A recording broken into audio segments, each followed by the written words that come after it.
The massive research ship Dawn Seeker floated silently in space.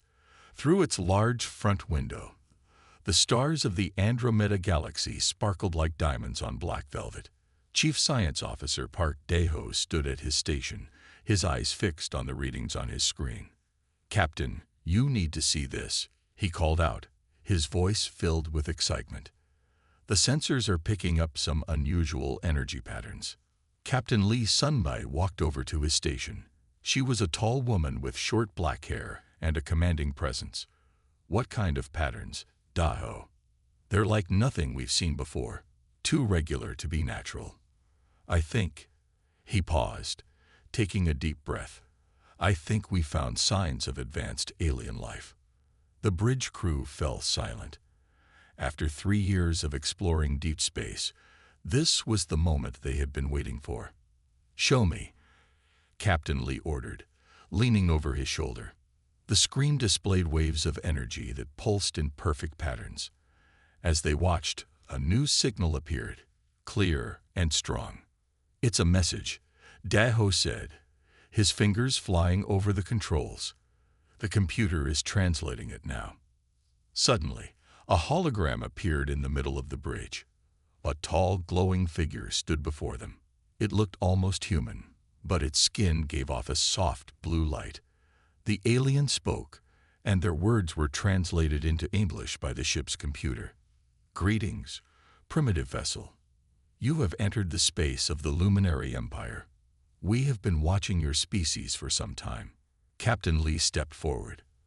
"I am Captain Lee Sunmei of the Earth research vessel Dawn Seeker. We come in peace." The luminary figure seemed to look down at them with amusement. "Yes, we know of Earth. Your species is quite young. We have been debating whether you are ready for contact. Your technology is basic, your lifespans are short, and your understanding of the universe is limited." Dae-ho frowned at his screen. The energy readings from the alien were off the charts. Their technology was far beyond anything humans had developed. "We may be young," Captain Lee replied calmly, "but we are eager to learn and share knowledge." The luminary made a sound that might have been a laugh. "Share knowledge? What could your kind possibly teach us? We have lived for thousands of your years. We have mastered death itself. Your entire civilization is but a blink in the cosmic timeline." Security Chief Yoon Han-gil moved closer to the captain, his hand near his weapon. He didn't like the alien's tone. "Nevertheless," the luminary continued, "you have shown enough progress to warrant observation. A delegation of our kind will board your vessel. Prepare for our arrival." Before anyone could respond, the hologram vanished. The bridge erupted in excited conversation. "Did that really just happen?" Dr. Kim Ji-won, the ship's xenobiologist, asked from her station. "First contact with an advanced alien race." "It happened," Captain Lee said firmly. "But I'm concerned about their attitude. They see us as children." Dae-ho looked up from his readings. "Captain, their ship is approaching. It's massive. At least 10 times the size of Dawn Seeker. All stations, prepare for alien delegation," Captain Lee announced over the ship's system. "Let's show these luminary that humanity may be young, but we're not primitive." As the crew rushed to prepare, Dae-ho couldn't shake an uneasy feeling. The luminary's arrogance bothered him. In all his years of studying space, he had learned one important truth. Those who thought they knew everything were usually the ones who had the most to learn. Through the window, they could now see the luminary ship approaching. It glowed with the same blue light as its messenger, looking more like a living creature than a spacecraft. Whatever happened next would change human history forever. The question was, would it be a change for better or worse? The luminary delegation stepped through the airlock of the Dawn Seeker. 3 tall, glowing figures moved with perfect grace. Their feet barely seemed to touch the floor. Captain Lee Sunmei stood ready to greet them, with her senior officers beside her. The tallest luminary spoke first. "I am High Commander Astra. These are my advisors." The universal translator made their words sound smooth and clear. "Welcome aboard the Dawn Seeker," Captain Lee said with a polite bow. We are honored to be the first humans to meet your people. High Commander Astra looked around the ship's corridor with what seemed like distaste. Your vessel is quaint, like a child's first attempt at building a spacecraft. Dr. Kim Ji-won, who stood next to the captain, tried to hide her frown. The xenobiologist in her was fascinated by the luminary's bioluminescent skin, but their attitude was testing her patience. Perhaps you would like to see our research facilities, Captain Lee suggested, keeping her voice steady. We have made significant advances in space travel and xenobiology. Very well, Astra agreed. Show us what your primitive science has achieved. As they walked through the ship, Daho explained their latest discoveries and technologies. The luminary listened with obvious boredom. When they reached the main science lab, Astra turned to face Captain Lee. We have seen enough, the High Commander announced. It is time to discuss your species' future. The room grew very quiet. Security Chief Yoon moved closer to the captain, his training telling him something was wrong. The Luminary Council has made a decision, Astra continued. Your species requires guidance, protection. You will submit to Luminary Authority. We will direct your development and ensure you do not destroy yourselves with your primitive technology. Captain Lee's back straightened. With respect, High Commander, humanity does not need a guardian. We seek friendship and equal exchange of knowledge. Astra's glow pulsed brighter. Equal. You speak of equality when your kind lives barely a century. When your technology cannot even preserve your consciousness beyond death. We have conquered mortality itself. We are eternal. You are merely temporary. Length of life does not determine its value, Captain Lee replied firmly. We must decline your offer of protection. The High Commander's light turned cold. You misunderstand, Captain. This is not an offer. It is an ultimatum. Submit to luminary protection, or your species will be isolated from all galactic civilization. No trade, no cultural exchange, no access to advanced technology. You will be alone in the darkness of space. Engineer Choi Mi-rae, who had been quietly observing, stepped forward. You would punish us for wanting independence. Punishment. Astra's voice held amusement. We offer you immortality, advancement, guidance, and you see it as punishment. This proves how much you need our help. Captain Lee looked at each of her crew members, then back at the luminary. We need time to discuss this with our government. You have 1 Earth week, Astra declared. We will return for your answer. Choose wisely, Captain. The future of your species depends on it. The luminary turned and left the lab, their blue glow fading as they disappeared down the corridor. Once they were gone, the crew let out a collective breath. They're not telling us everything, Dr. Kim said quietly. Did you notice how their glow fluctuated when they mentioned consciousness preservation? Captain Lee nodded. Something's not right. Daho, I want you to analyze every piece of data we collected while they were here. G1, study their biological readings. Hangil, strengthen our security protocols. As the crew moved to their tasks, Captain Lee stared out the lab window at the massive luminary ship. 1 week to decide humanity's fate. But she already knew their answer would be no. The question was, what would the luminary do then? Dr. Kim Ji-won sat in her lab, studying the biological data from the luminary visit. Something about their readings bothered her. Their cells showed patterns she had never seen before. After 20 hours of non-stop work, her eyes were tired, but she couldn't stop. You should rest, Park Dae-ho said, bringing her a cup of coffee. You've been staring at those screens all day. Look at this, she said, pointing to a chart. Their cellular structure isn't natural. It's too perfect, too organized. And these energy patterns. She pulled up another screen. They're mechanical. Dae-ho leaned closer. What are you saying? I'm saying they're not really alive, at least not in the way we understand life. Jae-won took a sip of coffee. Their bodies are artificial, manufactured. The door opened, and Captain Lee walked in. Tell me you found something. Earth Command is waiting for our report. Jai-1 nodded. Captain, the Luminary aren't immortal. They're transferred. Transferred? Captain Lee asked. Their consciousness, their memories, everything that makes them who they are. It's all stored and moved from one artificial body to another. That's how they live so long. They're not beating death. They're cheating it. Daho brought up more data on the main screen. The energy readings from their ship make sense now. They need massive amounts of power to maintain these consciousness transfers. But there's more, Jai-1 continued.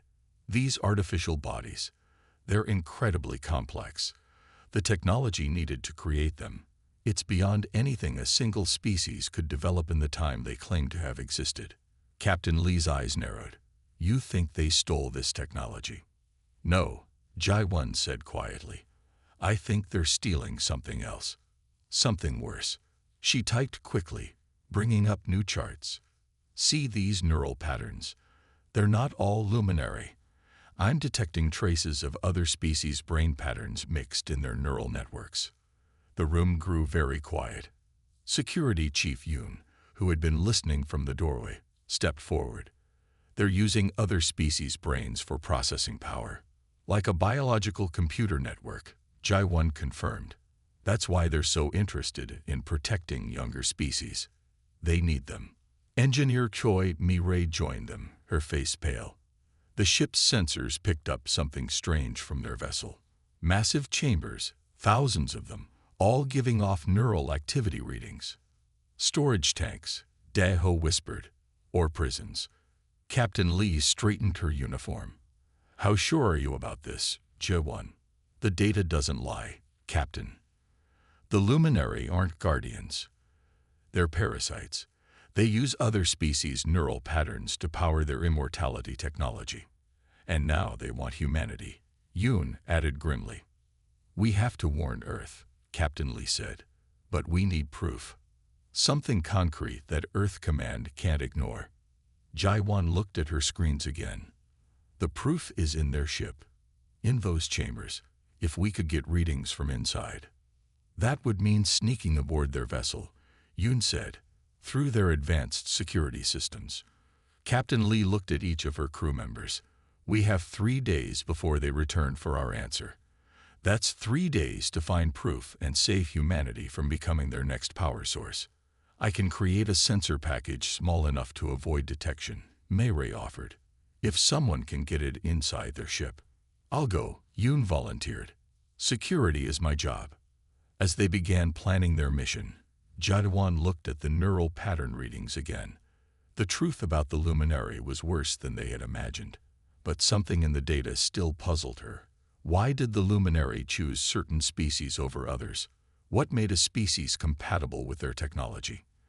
The answer to that question might be humanity's only hope. Security Chief Yoon Han-gil moved silently through the dark corridors of the Luminary ship. The sensor package Engineer Choi had built was hidden safely in his suit. The blue glow of the ship's walls made everything look underwater. Status report, Captain Lee's voice whispered in his earpiece. I'm approaching the main chamber section, Yoon replied softly. No resistance so far. Dr. Kim had discovered a way to mask his life signs from luminary sensors. To their systems, he appeared as nothing more than a minor power fluctuation. Still, every shadow made him tense. The corridor opened into a massive room. Yoon stopped, his breath catching in his throat. Thousands of transparent tubes filled the space, stretching up farther than he could see.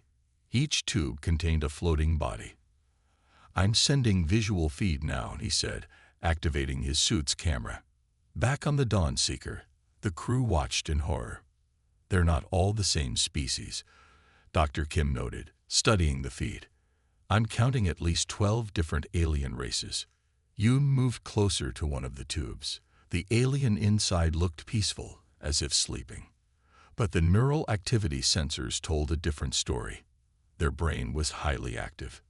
Getting readings now, Engineer Choi reported. The neural patterns, they're being drained, processed, like data through a computer.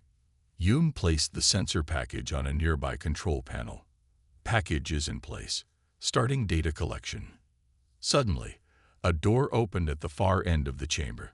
Hume quickly hid behind a cluster of tubes. 3 luminary entered, their blue glow lighting up the dark space.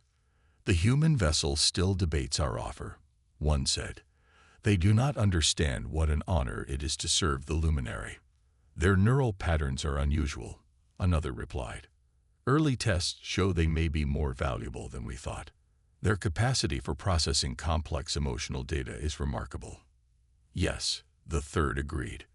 "Their concept of eternal punishment, what they call hell, creates unique neural pathways. Such processing power could advance our consciousness transfer technology significantly." Hume stayed perfectly still, recording everything. "Prepare more chambers," the first luminary ordered. "When they reject our offer, and they will reject it, we will take what we need by force. Their mortal bodies are worthless, but their minds will serve us eternally." After the luminary left, Hume waited several minutes before moving. "Did you get all that?" "Every word," Captain Lee confirmed. "Get out of there, Handgill. We have what we need." As Hume carefully made his way back, Dr. Kim's voice came through his earpiece. "The data package is still transmitting. These readings, the neural drain is permanent.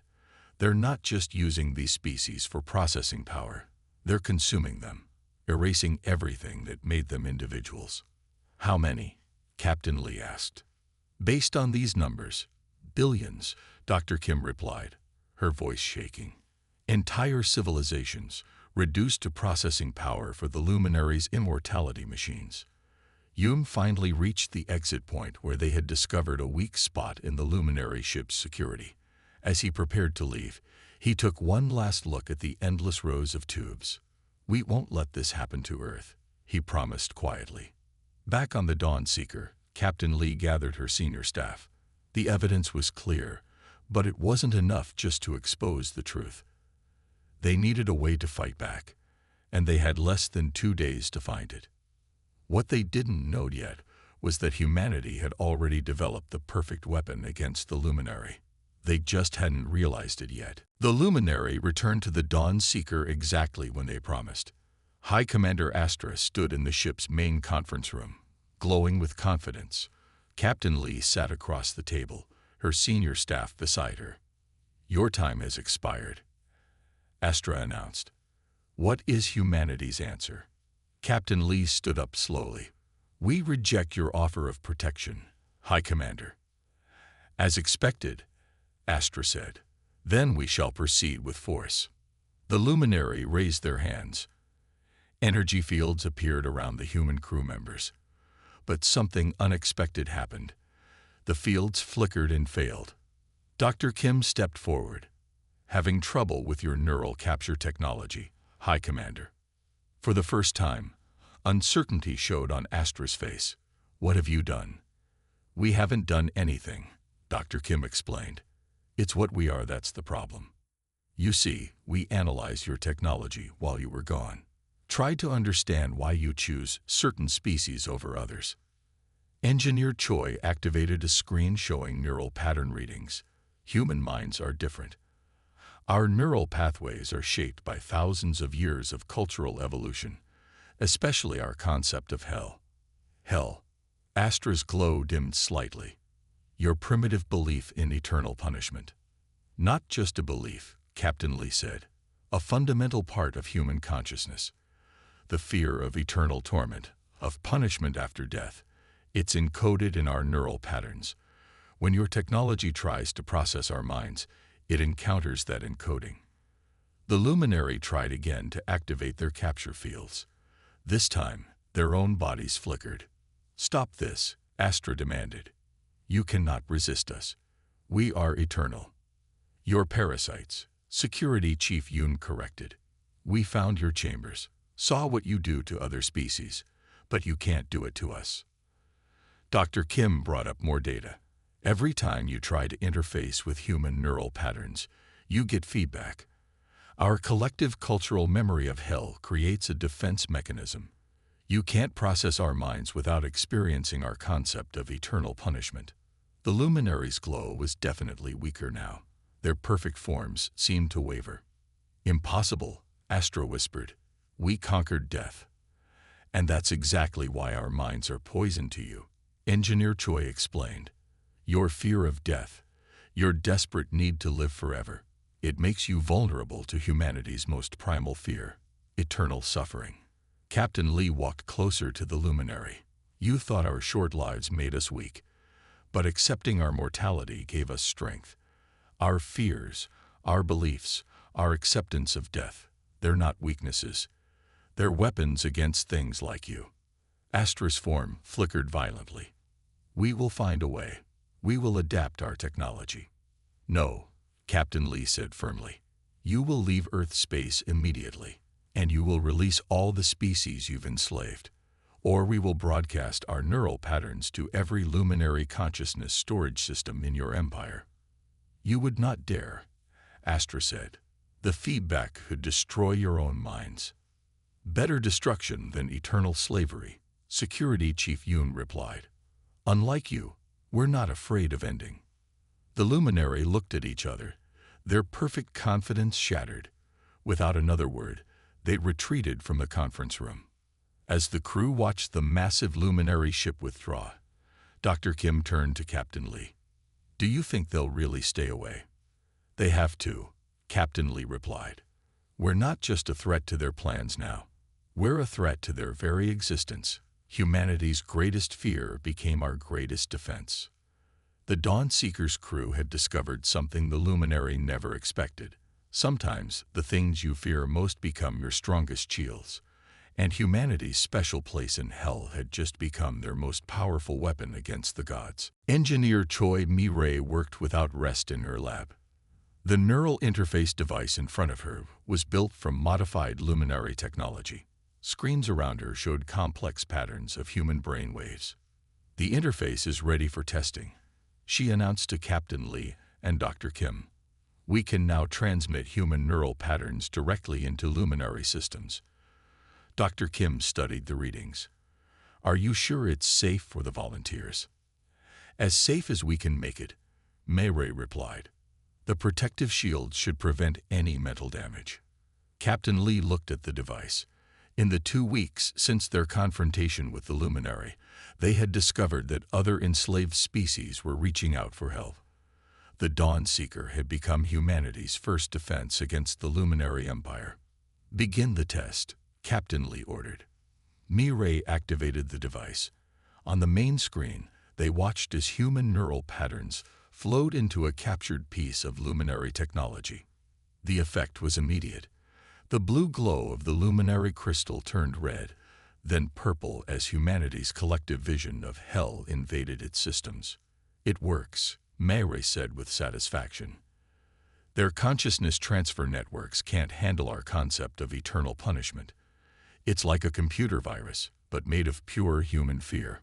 Security Chief Yoon entered the lab. "We're receiving more distress signals. 3 more species want our help. They've seen what happened to the luminary ship that confronted us.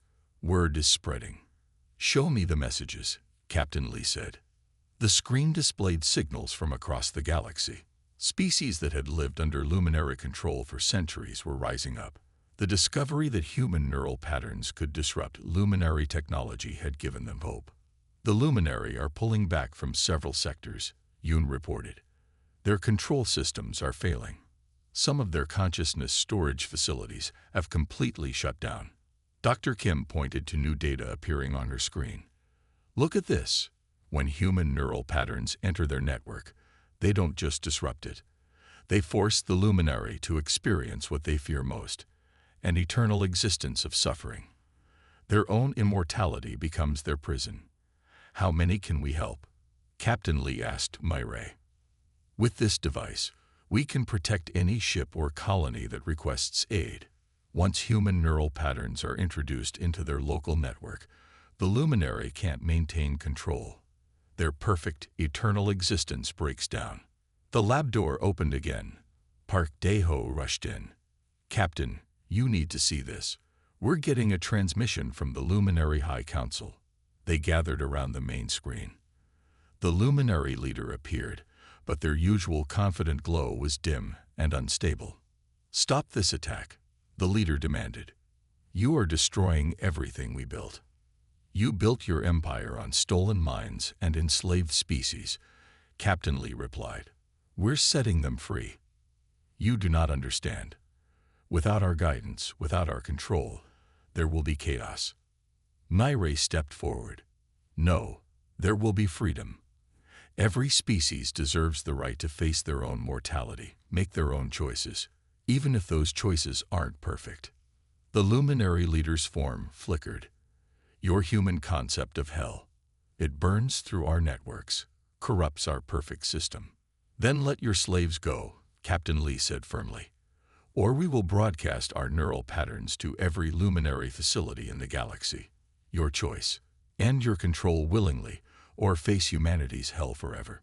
The transmission ended abruptly. In the silence that followed, the crew of the Dawn Seeker knew they had changed the galaxy forever. Humanity's greatest fear had become a weapon of liberation, and their special place in hell had become a beacon of hope for countless enslaved species. The rebellion had begun, and the Luminary's eternal empire was about to learn the true meaning of fear. News of the rebellion spread across the galaxy like wildfire. The Dawn Seeker had become the center of a growing resistance movement. Species that had lived under luminary control for generations were breaking free, one system at a time. Captain Lee Sunmai stood on the bridge, watching the updates flow in on the main screen. Each green dot represented a liberated system. Each red dot showed where fighting still continued. The galaxy map looked like a Christmas tree. "Another storage facility has been shut down in the Centaurus sector," Park Dae-ho reported from his station. 3,000 minds freed and returned to their original species. Dr. Kim Ji-won worked with the freed species, helping them recover from their time as neural processing units. "The recovery process is working better than expected," she told Captain Lee. "Once freed from the luminary network, most individuals can be returned to cloned bodies of their original form." Security Chief Yoon monitored the tactical situation.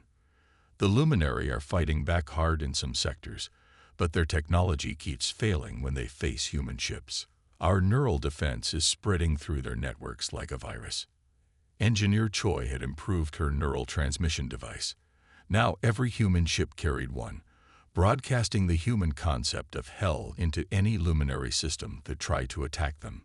The immortal empire was crumbling in the face of humanity's most primal fears. "Captain," Dae-ho called out suddenly.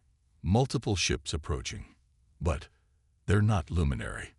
The bridge crew watched as vessels of different designs and sizes dropped out of faster-than-light travel around the Dawn Seeker. Each ship represented a different species, all former slaves of the luminary. A transmission came through. The alien on the screen had gray skin and 4 eyes.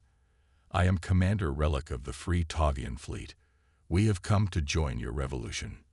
More transmissions followed, leaders of dozens of species, all offering their support. The resistance had become an alliance. "The luminary are retreating to their core systems," Relic reported. "But they still hold millions of our people in their processing chambers. We need your help to free them." Captain Lee looked at her crew. They had started this mission as explorers, seeking first contact. Now they led a galactic revolution. "We'll help you," she said, "but we need to be careful. The luminary are desperate, and desperate immortals are dangerous." Dr. Kim spoke up. "We've learned something important from the freed species. The luminary aren't just using stolen minds for processing power. They're using them to run from their own fear of death. Every consciousness they steal helps them avoid facing their own mortality. Then we make them face it," Security Chief Yoon said firmly. "We show them that running from death for eternity is worse than accepting it with dignity." Engineer Choi worked at her console. "I can modify our neural transmitters. Instead of just broadcasting our fear of hell, we can share our acceptance of mortality. Show them that facing death is part of living." Captain Lee nodded. "Send the word to all allied ships. We're going to the luminary core worlds. Not for revenge, but for liberation. Every species deserves the right to face their own destiny." even the Luminary. As the fleet prepared for their final push, the crew of the Dawn Seeker knew they carried something more powerful than advanced technology. They carried the truth that the Luminary had forgotten. True immortality comes not from running from death, but from facing it with courage and leaving something meaningful behind. The revolution would show the galaxy that humanity's special place in hell had become a gift, not just of resistance, but of freedom. The battle for the Luminary core worlds lasted 3 days. When it ended, the galaxy had changed forever. The Dawn Seeker and its allied fleet hovered over the Luminary capital world, where the last remnants of the immortal empire had made their final stand. Captain Lee Sunmight walked through the enormous halls of the Luminary High Council chamber. The once perfect blue glow of the walls now flickered weakly. High Commander Astra and the remaining Luminary leaders stood before her, their artificial bodies showing signs of system failure. "You have destroyed everything we built," Astra said, their voice no longer smooth and confident. "No," Captain Lee replied. "We've given you a chance to build something better. Something real." Dr. Kim Ji-won stepped forward with her medical scanner. "Your consciousness transfer network is completely shut down, but we can help you transition to a natural existence." The Luminary leaders looked at each other with uncertainty. For the first time in thousands of years, they faced true mortality. "What would we be without our immortality?" one of them asked. Engineer Choi Mi-rae, who had been examining their systems, turned to face them. "You would be like the rest of us, living each day knowing it might be your last, finding meaning not in endless existence, but in what you do with the time you have." Throughout the galaxy, the liberation continued. Security Chief Yoon coordinated with allied ships as they freed the last processing chambers. Millions of minds returned to their original species. The neural pattern of hell that humans had used as a weapon was replaced with something else: hope. Park Dae-ho worked with scientists from dozens of species, studying the remnants of Luminary technology. "We're learning to use their advances for healing, not imprisonment," he reported to Captain Lee. "Their knowledge doesn't have to be lost, just used differently." In the months that followed, the galaxy began to rebuild. The Dawn Seeker's crew witnessed something remarkable. The Luminary, stripped of their artificial immortality, began to change. They learned to accept their natural lifespans. Some even joined the efforts to help other species recover. "It's strange," Dr. Kim said to Captain Lee as they watched a group of former Luminary working alongside other species in a recovery center. Their fear of death led them to create hell for others. Our acceptance of death, wrapped in our vision of hell, ended up saving everyone. Captain Lee nodded. Sometimes our greatest fears can become our greatest strengths. Humanity's special place in hell turned out to be exactly what the galaxy needed. 1 year after first contact, the Dawn Seeker prepared to return to Earth. The ship's database now contained knowledge and friendship from dozens of species. The crew had discovered that humanity's short lifespan, once seen as a weakness by the Luminary, had given them the wisdom that immortals had forgotten. "What do we tell Earth?" Security Chief Yoon asked as they prepared for the journey home. "We tell them the truth," Captain Lee replied. "That we're not alone in the galaxy, that our mortality makes us strong, and that sometimes the darkest parts of our nature, our fears, our concepts of eternal punishment, can become the light that others need." As the Dawn Seeker turned toward home, the galaxy behind them was different from the one they had first encountered. Species that had once been slaves were now allies. The Luminary had learned to live with mortality, and humanity had found its place among the stars, not as eternal beings, but as creatures who understood that the end of life gave it meaning. The special place in hell that humans had feared for so long had become their greatest gift to the galaxy: the courage to face mortality with dignity, and the wisdom to know that true immortality lies not in living forever, but in how we choose to live each day.